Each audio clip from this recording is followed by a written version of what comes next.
Muy buenas a todos, el día de hoy hablaremos sobre el libro No te arrepientas, 35 razones para sentir orgullo de la historia de España de José Javier Esparza.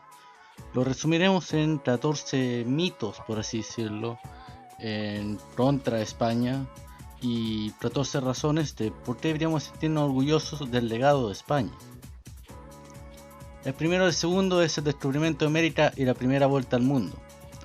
En palabras de José Javier, si hubiera que escoger un logro, y solo uno, por el cual los españoles debieran pasar a la historia, este sería sin duda el descubrimiento de América. Podrían pasar 1000 años y podrá incluso desaparecer España como nación, y aún así se recordaría esto.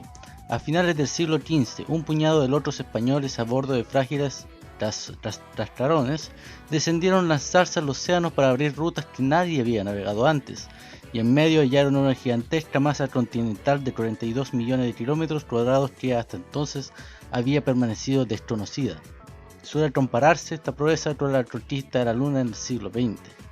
El impacto de dos mundos, el choque entre dos mundos.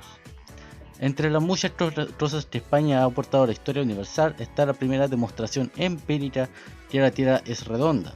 Eso fue lo que logró el viaje de Magallanes y Elcano después de 3 años de calamitosa travesía en 1522. Es importante remarcar que en la Edad Media ya se sabía que la Tierra era redonda, los escolásticos ya lo sabían, y esto se remonta incluso a Aristóteles, el cual ya sabía que la Tierra era redonda. Sin embargo, no había una prueba empírica de eso hasta el viaje que realizó España. El tercero es la protección a los indios, y aquí será más controversial. España es el único país del mundo que dictó leyes específicas para proteger a los vencidos de una conquista, a los nativos de América. Nadie había hecho nada parecido antes y nadie lo haría después. Desde el mismo momento de la conquista hubo instrucciones muy concretas por parte de la corona para que los indios no sufrieran abusos. El Papa había prescrito que los españoles quedaban obligados a la evangelización, la conversión de los infieles, y eso significaba que los indios, una vez conversos, eran sujetos de derecho. Quien mejor lo expresó fue la reina Isabel la Católica en su testamento. Nuestra principal intención fue inducir y traer a los pueblos de ellos y convertirles a nuestra santa fe católica y enviar a las dichas islas y tierra firme prelados y religiosos y clérigos y otras personas doctas y temerosas de Dios para instruir a los vecinos y moradores de ellas en la fe católica y enseñarles y adoctrinarles en buenas costumbres y poner en ellos la diligencia de vida. Una innovación trascendental. Por primera vez, una potencia conquistadora se imponía a sí misma la obligación de tratar bien a los vencidos, no a esclavizarlos, sino que convertirlos a la fe de Cristo. Las leyes de Burgos. De la Junta de Burgos salieron unas leyes fechadas en el 27 de diciembre de aquel año, que a partir de entonces iban a orientar la acción colonizadora en América. Se llamaron Ordenanzas Reales para el buen regimiento y tratamiento de los indios. Sus disposiciones representaban una innovación trascendental. Los indios, decían las leyes de Burgos, son libres y deben ser tratados como tales. Han de ser instruidos en la fe como mandan las bulas pontífices. Tienen la obligación de trabajar pero sin que ello estorbe su educación en la fe y de tal modo que ellos obtengan provecho personal de su trabajo, lo que incluye expresamente un salario justo. Este trabajo ha de ser conforme a su constitución de manera que lo puedan soportar y ha de tener sus horas de distracción y descanso. Los indios han de poseer casas y haciendas propias y deben disponer de tiempos para dedicarlos al cultivo y al mantenimiento. Además, han de tener contacto y comunicación con los cristianos. En suma, las leyes de Burgos declaraban prohibidas la esclavitud y la segregación. Y las leyes nuevas de las Indias. Una vez más, el contenido de este nuevo cuerpo legal era revolucionario para la época. En materia de esclavitud, por ejemplo, las leyes nuevas prescribían que no hubiera causa ni motivo alguno para ser esclavos ni por guerra, ni por rebeldía, ni por rescate. Estas normas ya de por sí lesionaban seriamente a los encomenderos, pero lo peor era que la propia institución de la encomienda quedaba condenada a muerte. El cuarto motivo son los derechos humanos, por Francisco de Vitoria. Fue el fundador del derecho internacional moderno a concebir el mundo como una comunidad de pueblos organizada políticamente y basadas en el derecho natural. Es él quien sienta las bases del derecho de gentes, que es el precedente de la idea moderna de los derechos humanos. y esa reflexión arranca precisamente de su examen sobre la conquista y sobre los derechos de los indios cuando el emperador le consultó sobre eso. Además, hay que entender que los hombres no nacen esclavos, sino libres, que por derecho natural nadie es superior a otro, que no se puede dar muerte a una persona que no había sido juzgada y condenada, que toda nación tiene derecho a gobernarse por sí misma y puede aceptar el régimen político que quiera. El orden natural se basa en la circulación libre de personas. Luego es justo que los españoles crucen el mar, pero los indios no son seres inferiores, sino que poseen los mismos derechos que los demás hombres y son dueños de su vida y de sus tierras. La quinta razón es la conquista de América. Se nos ha querido contar la conquista como una gran ofensiva de españoles contra nativos, pero esto nunca fue así. Cortés, Pizarro, Núñez de Balboa o Valdivia en sus conquistas contaron siempre con el respaldo militar de decenas de miles de indígenas, pueblos enteros que acogieron a aquellos otros españoles como salvadores por la sencilla razón de que sus enemigos nativos eran mucho peores que los españoles. Cortés ataca Tenochtitlán con un ejército de más de 150.000 hombres, pero solo 900 son españoles, el resto son tlaxcaltecas, tepeteños, sempoaltecas, xolutetas, hueyotzinecas, chinantecas, xolmiltos, otomites y chalteños, todos unidos frente a la tiranía de los mexicanos aztecas. Ocurre que los aztecas tenían la costumbre de capturar a los pueblos y vecinos en expediciones regulares de saqueo y sacrificar a los cautivos arrancándoles el corazón para conjurar el retorno de Quetzalcóatl. Así que cuando todas estas tribus oprimidas vieron aparecer a los españoles, no los tomaron por enemigos, sino por aliados. Es lo mismo que le pasó a Pizarro en Perú. La tiranía sobre huancas, tayanes y demás etnias de su imperio era tan brutal que cuando aquel barbudo les ofreció alianza no lo pensaron dos veces. Además de que hay que contar que, en propias palabras de José Javier Esparza, se muere el 50% de la gente a los 3 meses de llegar, y no es por combates, sino por la malaria, por el beriberi, por el tifus. El sexto motivo es la evangelización de los indios.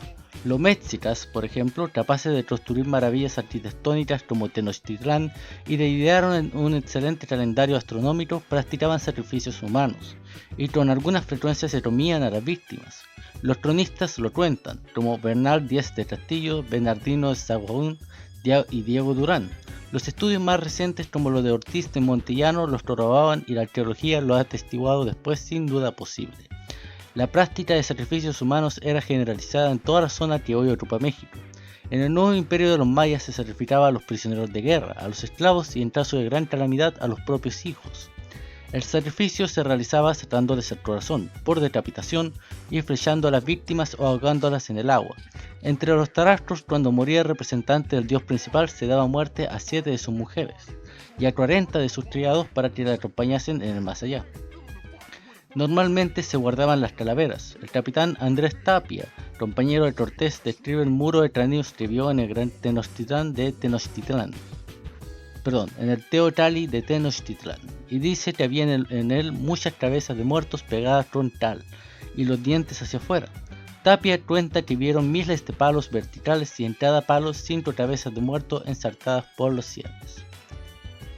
Había un mosaico de pueblos muy diversos que se llamaban a sí mismos chiptas, que quiere decir pobladores. Los chiptas no construyeron estados ni civilizaciones, pero desarrollaron una maestría sin igual en la orfebrería del oro y del cobre, y también practicaban abundantes sacrificios humanos. Era especialmente frecuentemente el sacrificio ritual de niños ofrecidos al sol. Había un auténtico mercado de niños llamados mozzas para estos menesteres. Los caciques lo compraban a muy alto precio mientras eran pequeños, lo dedicaban al culto sagrado, cantaban, celebraban oficios, etc. Y al llegar a la pubertad lo sacrificaban y dejaban su cuerpo al sol en signo de reverencia. El séptimo motivo es la recuperación de las lenguas americanas. En efecto, entre los siglos XVI y XVII y XVIII, una legión de dominicos franciscanos, jesuitas, capuchinos y agustinos se entregaron a la tarea de estudiar las lenguas de los nativos americanos, traduce las escrituras a esas lenguas y elaboraron vocabularios, y no les movía el amor a la filología, sino una finalidad expresamente religiosa. Se calcula que en el momento de las independencias hispanoamericanas a principios del siglo XIX, solo el 30% de la población hablaba español. El resto se entendía las lenguas originales, cada vez más agrupadas precisamente en aquella que había dispuesto de gramática y diccionarios, como náhuatl y quechua. Octavo, las Indias eran más que colonias. Lo que nació allí, al otro lado del mar, no era simplemente un imperio colonial, no era una colección de factorías sin otro fin que la explotación económica. Por eso decimos que las Indias no eran colonias. España se trasplantó al otro lado del mar con la idea preconcebida de fundar una nueva España. La estructura principal de todo ese sistema fueron los virreinatos. La inmediata fundación de universidades y centros de enseñanza en Américas, lugares donde se iban a formar la élite autóctona, es probablemente la mejor muestra de que las Indias no eran una simple colonia, sino verdaderamente un proyecto de una nueva España. España fundó nada menos que 26 universidades en América y 2 en Filipinas. Y a esas fundaciones hay que añadir un sinfín de colegios menores, tanto para los hijos de la aristocracia local como para los indios y los mestizos. Por ejemplo, respecto al robo de oro, por ejemplo, entre 1521 y 1600, es decir, casi un siglo, entraron en España unas 17.000 toneladas de plata y 181 toneladas de oro. Pues bien, la producción de oro en Sierra Pelada, Brasil, en 1983 fue de 14 toneladas en un solo año, y en un solo yacimiento. Más datos. El tesoro enviado a España por los virreinatos y capitanías generales en 120 años, entre 1530 y 1650, lo explica el profesor de la Universidad de Texas, Francisco Marcus Marin, equivale a la extracción actual de plata durante 26 meses y de oro durante 6 meses. Todo el oro y la plata enviados a España desde la conquista hasta 1810 se extrae actualmente en 4 años de minería de plata y 1 de oro. Hoy Venezuela produce actualmente alrededor de 12 toneladas de oro. En 2020, los 2 primeros productores de plata del mundo fueron México y Perú. Así que no es verdad que España dejase a América arruinada, robada. Las minas no eran propiedad de la corona, sino que eran propiedades privadas. Y la corona se quedaba por capitulación con el quinto real, es decir, un 20% de lo extraído. O sea que la mayor parte de la riqueza se quedó en la India. Esto es América. Por lo tanto, no era simplemente una colonia. Y es importante recordar que todas estas cosas no se hizo por un tema humanista, sino por una razón religiosa. La conquista de América es ante todo una obra de expansión de la fe cristiana, tal y como estas cosas se entendían en los siglos XV y XVI. Fue propiamente una cruzada, por eso se ha llamado la Cruzada del Océano. 9 y décima razón.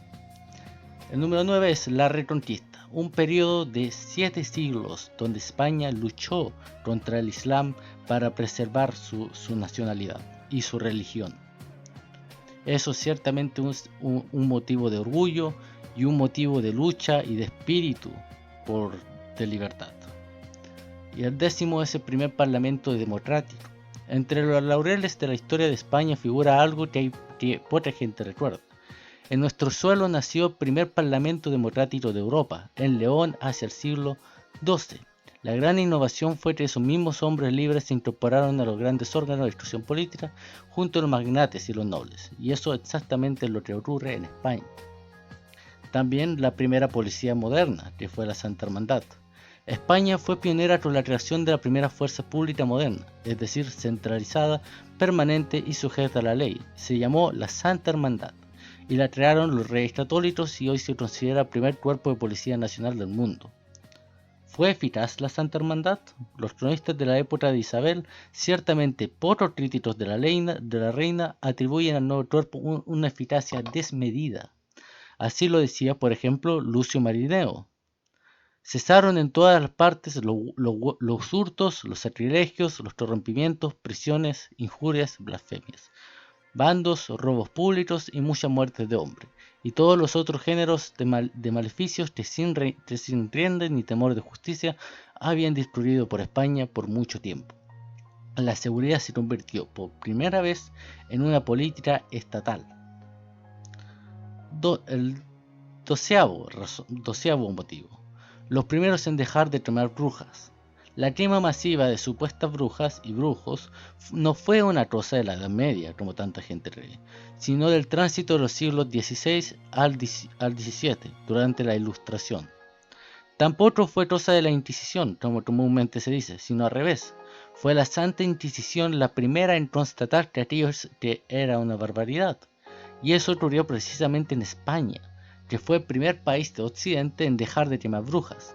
El inquisidor Don Alonso de Salazar Frías, un hombre de fe, pero también de razón, descubrió que la inmensa mayoría de las cosas de brujería era pura patraña. Salazar pasó a la historia como el abogado de las brujas. Mientras el resto de Europa y Norteamérica seguía con la caza de brujas, ya hacía un siglo que España la había prohibido. Hoy se acepta que la Inquisición procesó a lo largo de sus 3 siglos y medio de historia algo más de 125.000 personas, la mitad antes de 1560, y sus condenas a muertes no superaron las 10.000, incluidas las condenas en efigie, es decir, sin presencia física del reo. ¿Cuántas víctimas físicas reales entonces? Según Gustav Henningsen y James Contreras, que han documentado el periodo de 1540 a 1700, el número real de víctimas mortales de la Inquisición española fueron de 1080. Otro motivo de orgullo es la expedición Balmis de 1803, que fue la primera campaña médica transcontinental.